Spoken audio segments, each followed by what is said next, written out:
Calci e pugni, un'aggressione violenta contro i genitori ultrasettantenni. Sono stati proprio loro, disperati, che hanno chiamato le forze dell'ordine. Il grave episodio è avvenuto a Montebelluna, in una casa dove l'uomo 42 anni viveva assieme alla mamma e al papà.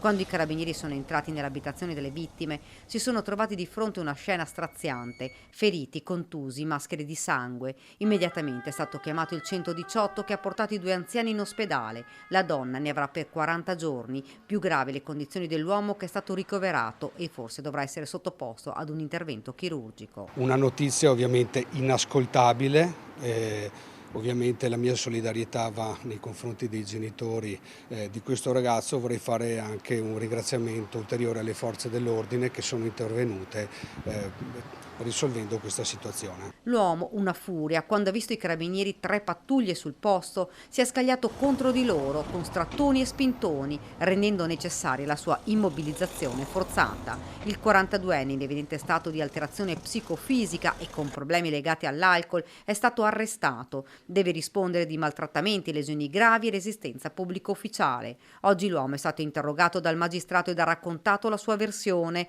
L'avvocato Francesco Pagotto, legale del 42enne, ha chiesto fosse ricoverato in una struttura di recupero, ma per ora rimane in carcere. Ci sono diverse iniziative promosse dal comune per le dipendenze, spiega il sindaco. Ci sono tante iniziative anche a livello sovracomunale proprio di aiuto non solo a chi fa abuso di alcol e di sostanze stupefacenti, non resta che implementare queste attività per il bene di tutti.